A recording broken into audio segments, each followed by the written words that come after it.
Hello friends, I am Prachi. Welcome to this YouTube channel.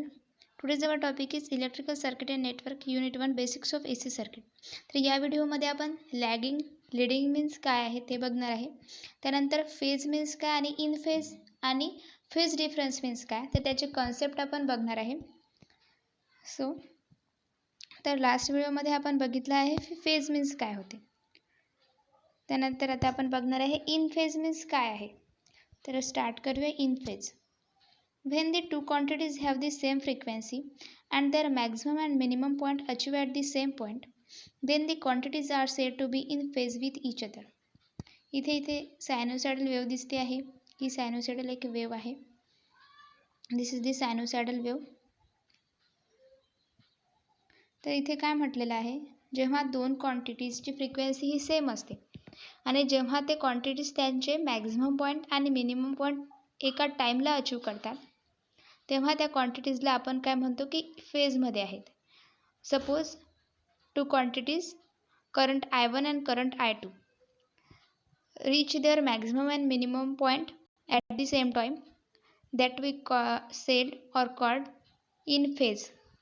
So here इथे बघा दिसते आहे करंट 1 पासून स्टार्ट झाला, मॅक्झिमम पॉईंटला गेला, तेव्हाच करंट I2 पण स्टार्ट झाला आणि मॅक्झिमम पॉईंटला गेला आणि सेम टाईमला कुठे आला आहे तर 0 पोझिशनला. मीन्स हाफ सायकल कंप्लीट झाल्यानंतर आधी स्टार्ट झाला 0पासून तेव्हा 90 डिग्रीला गेला मीन्स मॅक्झिमम पॉईंटला आणि त्यानंतर 180 डिग्रीला आला. सो त्याची हाफ सायकल कंप्लीट झाली.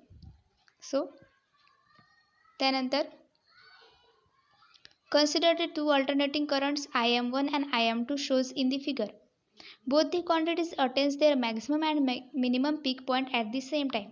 तर इथे काय दिलेलं आहे की दोन करंट घेतले आहेत. एक IM1 करंट आहे आणि एक IM2 करंट आहे. दिसते आहे फिगरमध्ये IM1 अँड IM2. तर त्यांनी त्यांची peak value means maximum point and 0 point same टाईमला काय केलं आहे अचीव केलेला आहे. तर हा जो टाईम पिरियड आहे आपण याला काय म्हणतो एक phase means one phase complete झाला मीन्स 0 to 90 इथपर्यंत या टाईम पिरियडमध्ये एक फेज आपला कंप्लीट झाला आहे. मीन्स इथे टाईम पिरियड किती लागला तर T/4. आपण लास्ट व्हिडिओमध्ये बघितलेलं आहे की कशाप्रकारे वन फेज कंप्लीट होतो आणि आपण त्याला काय म्हणतो आहे. या आधीच्या व्हिडिओमध्ये आपण बघितलेलं आहे. इथे एक सायनोसायडल वेव्ह घेतली होती.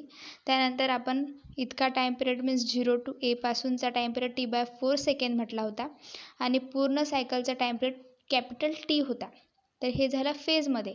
आणि जर आपल्याला अँगल्समध्ये सांगायचं झाल्यास तर आपण त्याला काय म्हणणार आहोत अँगल्समध्ये 0 π/2 π 3π/2 अँड 2π मीन्स 0 90 180 270 अँड 360 मीन्स अँग्युलरने बघायचं झाल्यास म्हणजे जेव्हा आपण एखादी कॉईल घेऊ आणि ती रोटेट होईल 0 पोझिशनपासून 180ला 90ला 180ला 270ला आणि 360ला तेव्हा अँग्युलर जेव्हा घेऊ आपण तेव्हा त्याला अँगल्स घेऊ. बट जेव्हा आपण त्याला फेज टाईम पिरियडमध्ये घेऊ तेव्हा आपण त्याला फेज म्हणू. बट एक फेज मीन्स काय तर 0 to 90पासून आपला एक फेज झाला आणि 90पासून 180पर्यंत दुसरा फेज झाला. आणि इन फेज मीन्स काय की जेव्हा कोणत्याही दोन क्वांटिटी सेम टाईमला त्यांचा मॅक्झिमम पॉईंट किंवा मॅक्झिमम व्हॅल्यू आणि 0 व्हॅल्यू सेम टाईमला अचीव करतील तेव्हा आपण त्याला इन फेजमध्ये म्हणू. मीन्स ह्या दोन क्वांटिटी इन फेजमध्ये आहेत. जेव्हा त्या क्वांटिटीची फ्रिक्वेन्सी ही सेम असेल आणि त्यांनी मॅक्झिमम पॉईंट आणि 0 पॉईंट जेव्हा सेम टाईमला अचीव केला तेव्हा आपण म्हणू की ह्या दोन्ही क्वांटिटी कशा आहेत तर इन फेज आहेत. Here see IM1 and IM2 are said to be in phase.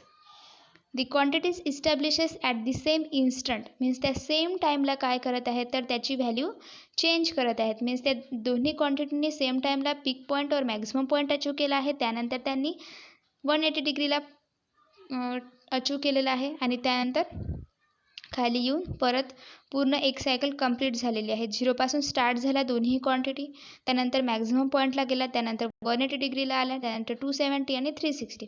हे आपण अँग्युलरनी बघितलेलं आहे. अँग्युलर व्हेलोसिटीनी किंवा अँग्युलरनी कसं कॉइल्स ही रोटेट होते 0 पासून 90, 90 पासून 180, 270 आणि 360 आपण बघितलेलं आहे. तर हे झालं इन फेज. आता आपण फेज डिफरन्स मीन्स काय आहे तर ते बघणार आहोत. Now consider three similar single turns coils displaced from each other by angle alpha and beta and rotating in a uniform magnetic field with the same angular velocity. तर इथे काय दिसते आहे, इथे 3 कॉईल आहेत, coil A, coil B and coil C, आणि त्यामधला angle किती आहे तर अल्फा आणि beta. Coil B and C in between, angle in between B and C alpha and angle in between coil A and B is beta. Means angle A हा कशामधला angle आहे तर कॉईल बी आणि C मधला, आणि beta हा कशामधला angle आहे तर ए आणि बी मधला, आणि त्यामुळे ए आणि सी मधला अँगल काय होईल तर अल्फा प्लस बीटा होईल. तर इथे बघा, इथे 3 कॉईल आहेत. सुरुवातीला एक कॉईल स्टार्ट झाली आणि ती या पोझिशनला आली, इथे कॉईल आली. त्यानंतर बी कॉईल स्टार्ट झाली, त्यानंतर सी कॉईल स्टार्ट झाली. तर हे झालं कॉईलवरती, मीन्स अँग्युलर व्हेलॉसिटी. बट वेवफॉर्मवरती हे कसं होईल तर इथे वेवफॉर्म दिसते आहे सायनोसायडल वेवफॉर्म. इथे आधी ए कॉईल स्टार्ट झाली, त्याची ही अशी वेव आली. त्यानंतर थोड्या टाईम पिरियडनी, मीन्स जेव्हा आपली ए कॉईल जेव्हा मॅक्झिमम पॉईंटला गेली, जेव्हा तिने मॅक्झिमम व्हॅल्यू रीच केली, तेव्हा बी पॉईंट स्टार्ट झाली, तेव्हा ती 0 पोझिशनला होती, जेव्हा ए ही मॅक्झिममला होती. तिने जेव्हा मॅक्झिमम पॉईंट रीच केला बी कॉईलने, तेव्हा सी कॉईल स्टार्ट झाली. तर याला म्हणतात फेज डिफरन्स. मीन्स सुरुवातीला एक कॉईल स्टार्ट झाली, त्यानंतर दुसरी आणि त्यानंतर तिसरी. मीन्स जर इथे सेम टाईमला तिन्ही कॉईल सेम टाईमला जर स्टार्ट झाल्या असत्या आणि त्यांनी सेम टाईमला मॅक्झिमम व्हॅल्यू किंवा 0 व्हॅल्यू रीच केली असती, तर त्याला आपण इन फेज म्हटलं असतं. पण इथे काय होत आहे, आधी ए कॉईल स्टार्ट झाली, जेव्हा ए कॉईल मॅक्झिममला गेली तेव्हा बी स्टार्ट झाली, आणि जेव्हा बी मॅक्झिममला गेली तेव्हा सी स्टार्ट झाली. मीन्स याच्यामध्ये थोडासा टाईम पिरियड लागलेला आहे मॅक्झिमम व्हॅल्यू रीच करायला. सो तर याला आपण काय म्हणणार आहे, फेज डिफरन्स. यालाच आपण फेज डिफरन्स म्हणणार आहे. आणि अँगल अल्फा हा कशामधला अँगल आहे तर coil B and C, and angle beta is the angle between coil A and B, and angle in between A and C is alpha plus beta.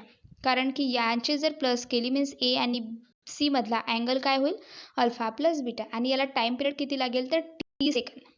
तर आपण याचे एक्सप्लेनेशन बघूया. In this case, the value of induced EMF in the 3 coils are the same. इथे काय आहे, या तिन्ही कॉइलचे इंड्यूस EMF हे सेम आहे. But there is one important difference. कोणता इम्पॉर्टंट डिफरन्स आहे तर the EMF in this coil do not reach their maximum और 0 values simultaneously but one after another. तर इथे काय होत आहे, यांच्या कॉईलमधला इंड्यूस EMF तर सेम आहे, बट ज्या मॅक्झिमम व्हॅल्यू आणि 0 व्हॅल्यू आहे ह्या कॉइल्स सायमल्टेनियसली रीच नाही करत आहे, मीन्स सेम टाईमला रीच करत नाही आहे. तर काय करत आहे, एकानंतर एक होत आहे. आधी ए कॉईल स्टार्ट झाली, त्यानंतर बी कॉईल, आणि त्यानंतर सी कॉईल स्टार्ट झाली. So one after another. The 3 sinusoidal waves are shown in figure. तर आपण इथे बघितले आहे 3 सायनोसायडल वेव्ज इथे बघितल्या आहे, ए, बी आणि सी. त्याला आपण नेम दिले आहे ए, बी आणि सी. त्यानंतर it is seen that curve B and C are displaced from curve A and angle beta and alpha plus beta respectively. आपण काय बघितलं आहे की B आणि C हे डिस्प्लेस झाले आहेत कोणत्या अँगलनी तर अल्फा, आणि ए आणि बी हे डिस्प्लेस झाले आहेत कोणत्या अँगलनी तर बीटा, आणि ए अँड सी हे कोणत्या अँगलनी डिस्प्लेस झाले आहेत तर अल्फा प्लस बीटा. त्यानंतर it means that phase difference between A and B is beta and between B and C is alpha, but between A and C is alpha plus beta. The deficiency is supplied by using the terms lag or lead. आणि यालाच आपण, या डिफिशियन्सीलाच आपण काय म्हणणार आहे, lag or lead. तर इथे कोणत्या क्वांटिटी लॅग झाल्या आहे आणि कोणत्या क्वांटिटी लीड झाल्या आहे तर ते आपण बघूया. सो तर त्याआधी फेज डिफरन्सला कसं डिफाईन करायचं आपण ते बघून घेऊया, आणि त्यानंतर लीडिंगचा कन्सेप्ट बघूया. So this phase difference between the 2 electrical quantities defined as the angular phase difference between the maximum possible value of the 2 alternating quantities having the same frequency.